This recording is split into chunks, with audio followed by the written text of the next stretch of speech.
Are you looking for new books to read? Do you like finding a new special author?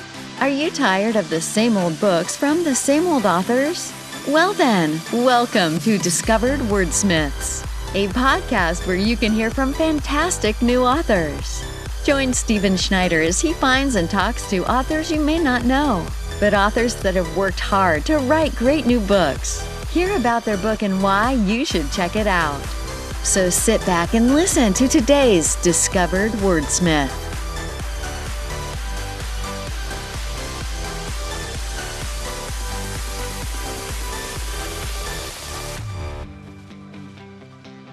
Yeah. Okay, great. Well, Thorsten, good afternoon. Welcome to Discovered Wordsmiths. How are you today? Oh, I'm doing great. Thank you. How are you doing? I'm doing good. You mentioned it's a nice day where you are. Oh, Where you live?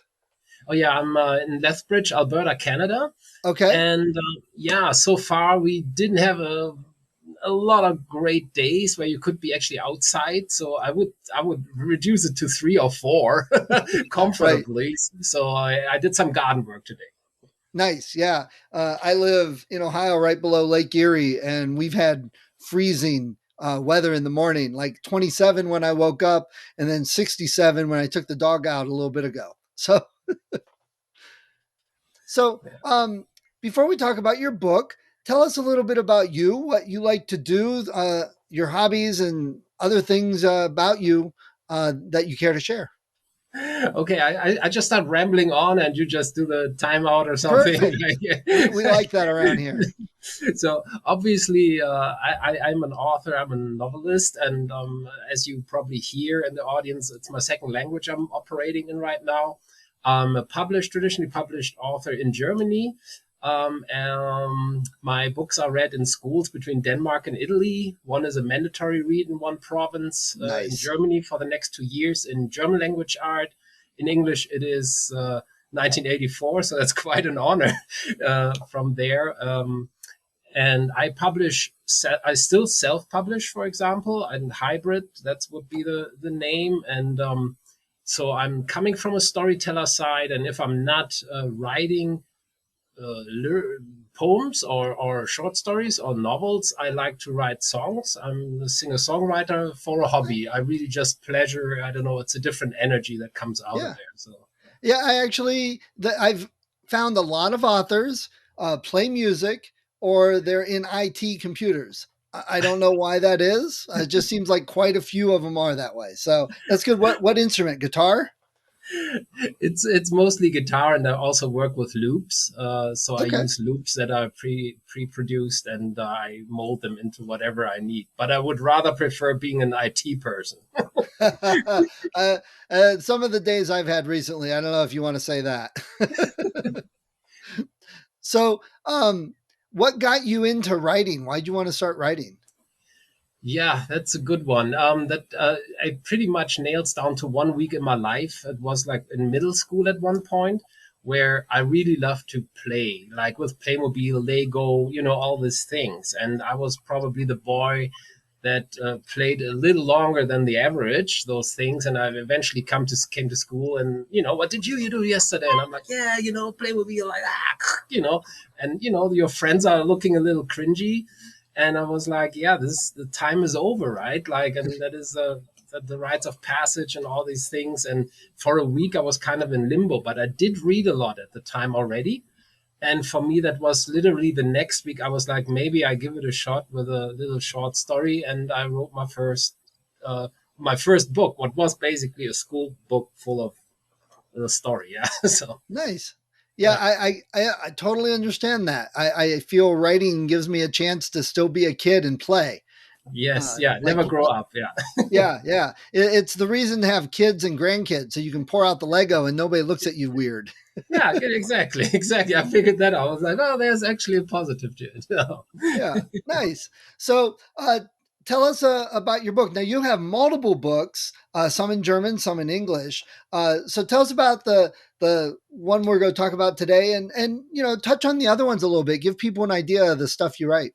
Yeah. So I'm always like, so I told you in Germany, I'm also traditionally published. In Canada too, I wrote a novel in English together with a colleague from Zimbabwe.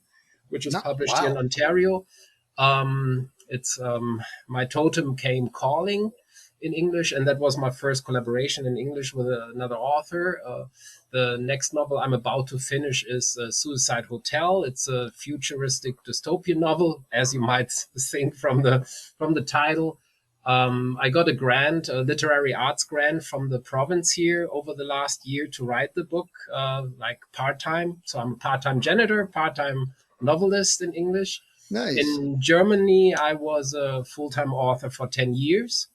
I have multiple books published. There were also award like Best German Debut was a nomination. I won other awards, and the books are read in schools, as I said, between Italy and Denmark. And I also toured all these countries back then. I left that behind 6 years ago, 7 years. Time flies, especially lately. Uh, with my move to Canada, my wife is Canadian, and that's why we settled back here. So, Oh, nice. yeah. So, um, other languages. I mean, I think that's amazing. I can barely speak English and had a rough time with Spanish in high school. So going, German and writing books in German, and now English and writing books in English. Um, have you? And you told me this earlier, but to tell everybody, do you try and write in both languages, or do you translate, or what do you do? Yeah, it was with my first move to Canada already. When I met my wife, we lived in Calgary and in Victoria on the West Coast, and I knew I found out that parallel doesn't work for me. I know it does work for other writers. I guess my gray sponge just have that much capacity, so I had to do the switch with the move. Literally, like 2 3 years later, I said, like, I'm not trying to cling on something I can't keep up the language skill on the level I was writing. I always say when people ask me, imagine you're the top surfer and you break a leg and you can't surf for a year. If you go back on the board, you're just not as good, or like when you're not practicing what you're doing. So for me, it was really then conscious decision to say, like, no, I'm did the switch in English to English, and I leave the German behind. And yeah, Nice. yeah, yeah. Wow. I just can't imagine that. Um, have you thought of having your books, the German books, translated to English? Not necessarily by you, but somebody. Yeah, exactly. So if anybody's out there that thinks about getting the books translated, don't do it yourself. You want to translate in your mother tongue. That's always a tip that people give me. So I didn't translate my own books. They're all translated by first language English Okay. speakers, and there are quite a few out there.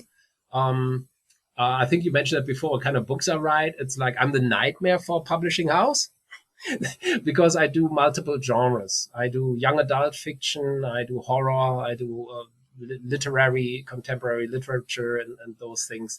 So there are different ones out there, from young adult fiction to, for example, Grolar is like an environmental horror novel that takes place in Canada, and it's also as an audiobook. Charles Kahlenberg, an American actor, spoke it professionally in like an Oh, amazing job. nice. And yeah, Nice. And that's the book we're going to talk a little bit more about, right? yeah. Um, so tell us a little brief synopsis of what the book's about. Yeah, it's the protagonist is John. He's kind of a construction worker, laid off construction worker from Vancouver, and tries to make a living for his little family. And he lands a job at a gold digger camp in the Yukon. So and he goes there, and that camp is going to be kind of attacked by a Grolar bear, because Grolar is half grizzly, half polar bear. And lately, over the last 10, 20 years, these mixtures meet more often and mix to be a Grolar. And I was thinking when I heard about a liger. Did you ever hear about ligers? Yes, Yeah, yes. I've seen one. so yeah, wow, there you go. And I heard they're bigger than the original animal, right? Yeah. So, and then as an author, storyteller, it comes out, what if that would happen to a bear, right? So I made up this slightly bigger bear, the Grolar bear, that then kind of prowls this camp. And but it's also like a very personal story for John and his little family. So yeah. Nice. Yeah. Okay. Um, so you have several books out. Is this book already out or is it coming out? No, it is out. Yeah, it is Okay, out as ebook and as a book, and also on Audible. Yeah. got it, got it. Okay, um, and what type of feedback are you getting? I must say I'm really fortunate with that one. As in German, where it was nominated for an independent book award in horror. Nice. In English as well, so the translation must work well. I Yeah. just trust my translators. Um, that people do in German and in English refer to Stephen King, right? Like, if you're in a certain way, if you write horror with a very personal uh, protagonist, you're really there. And then if people think about Cujo or other of those, then you're Right. in that realm. What I'm honored, right? And as a teenager or in middle school, I read all the Stephen King novels that were out there. So Nice. Nice. So you mentioned Stephen King. Would you say your books are like his, or is there an author or a set of books that you would say are similar to give people an idea? that's an interesting question. So what puzzles me actually is that there are people out there that read all my books. Why? because because That's good. yeah, because the narration voice differs greatly. So if I write from the point of view of a 15-year-old with migrant background, maybe in Germany, the narration voice differs largely from Grolar or from a broker, for example. What they all have in common, according to my audience in Germany at least, I heard that a couple of times, is that I just tell what needs to be told, and nobody feels like they're drifting off. And yeah, I don't want to do that either. So yeah. Nice. Okay. All right. And I know that's a big thing. I mean, you mentioned Stephen King. He's often accused of, going for long times and like, oh, we could just take these 30 chapters out and it doesn't Yeah, matter. Yeah.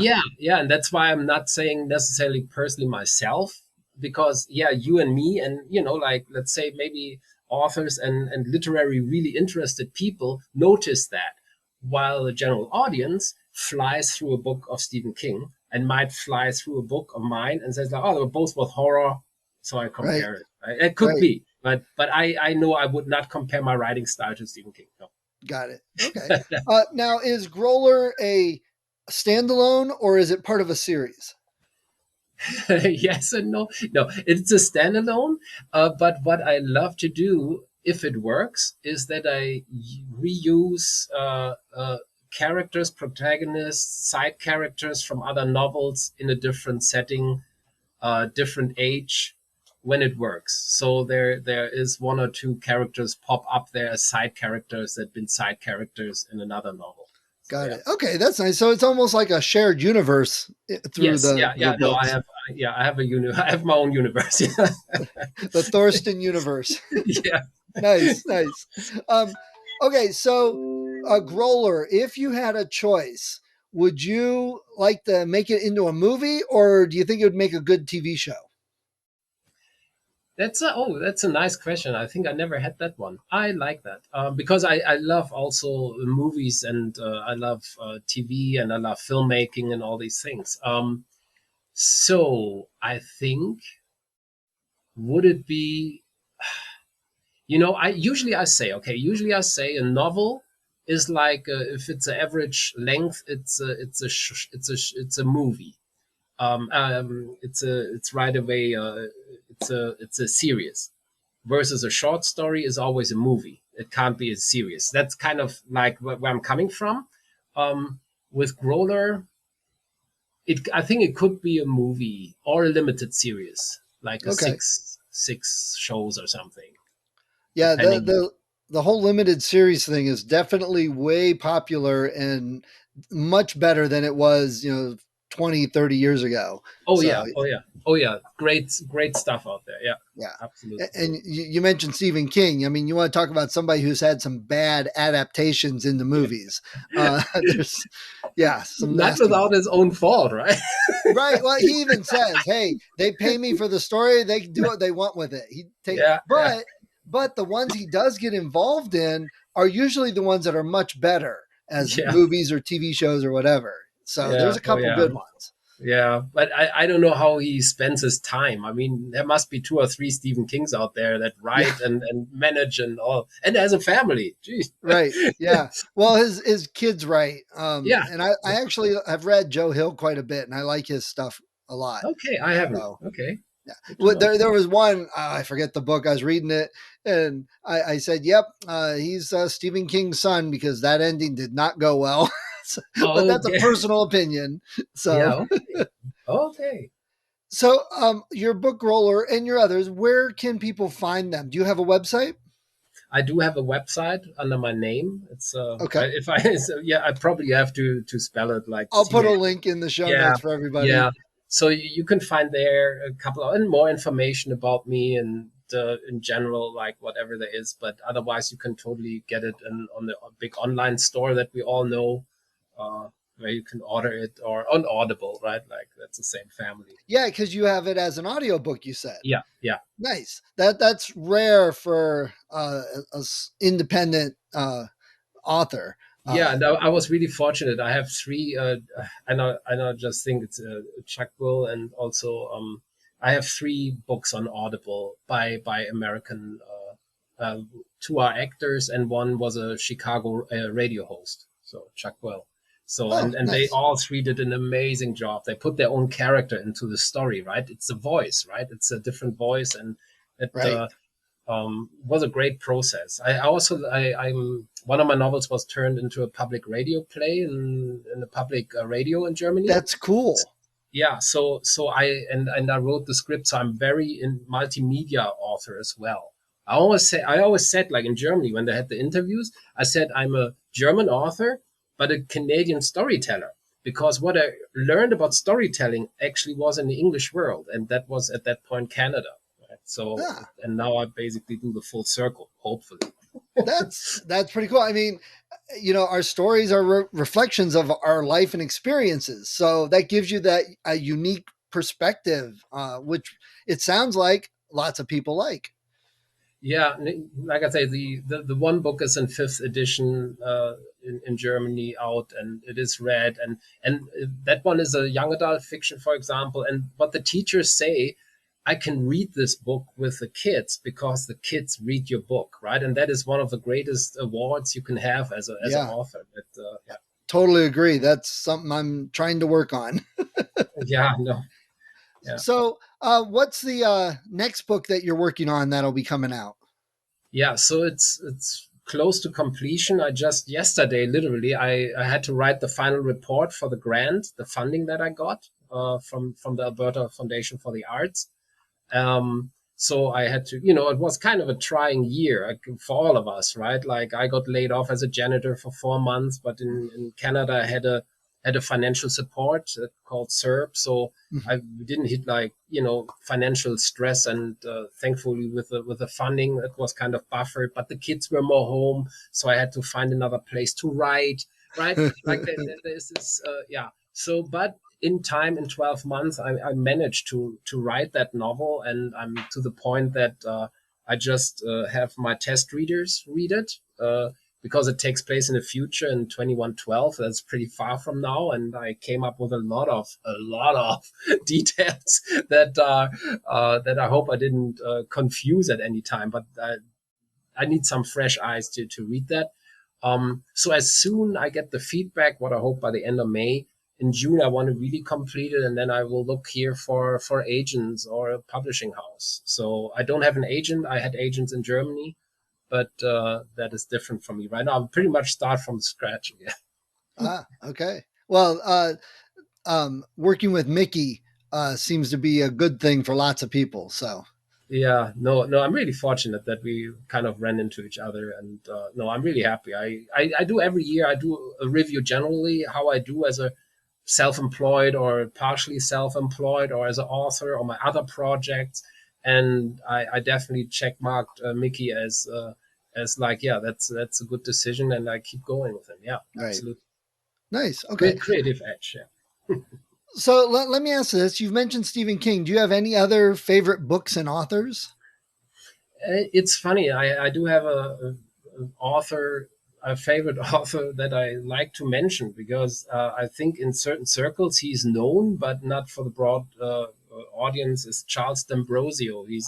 He's from Washington, as I Okay. know, and he so far just wrote short stories. But I tell you, if you're into language and storytelling and psychology and personal, is really has a very advanced and unique way to tell stories. For me personally, I learn, I grow. I think I can read it 3 times. I still grow with his stories.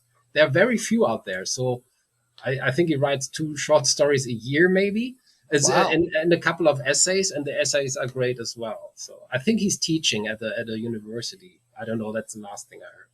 Okay. Yeah, Well, I I'll have to really. look them up. Yeah, no. If you're into writing, definitely, you can't say that if you can write that way, congratulations. You did you did it. I always want to grow, right? Of course, I now have a lot of headroom above me with my second language. Right. Right. Okay. And up there in Alberta, where you live, do you have a bookstore that you like to go to? Maybe take the kids to?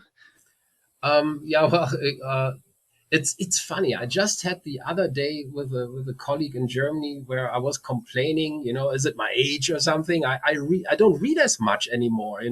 And then he said, "Well, you're currently writing a novel 5 hours a day. That's other people don't read that, right?" So what I did over the last year was a lot of research reading. Right? It was I call it sort of humbly quadruple doctor thesis or something because I had to spread myself in so many ways of sociology and psychology and all these other things and dive into those technology as well, right? How technology is. So I think like we're talking if June is over and I lean back, I will hit the bookstore again. And Nice. yeah, otherwise poetry I'm reading. So Ah, okay, nice. All right. So before we move on to author talk, tell everybody the elevator. If you ran into somebody and they said, "Well, why should I get Grolar and read it?" What would you tell them? Grolar is just a fast read. That's what everybody says. That keeps you on the edge. And people really like also the point of view of the Grolar bear that I have in there. So we look through the eyes of the bear as well at times. Nice, nice. Yeah. Okay, there you go. Well, Thorsten, that sounds great. I appreciate you sharing the book with us today on the podcast. Oh, thank you. Thank you for listening to Discovered Wordsmiths. Come back next week and listen to another author discuss the road they've traveled, and maybe, sometime in the near future, it might be you.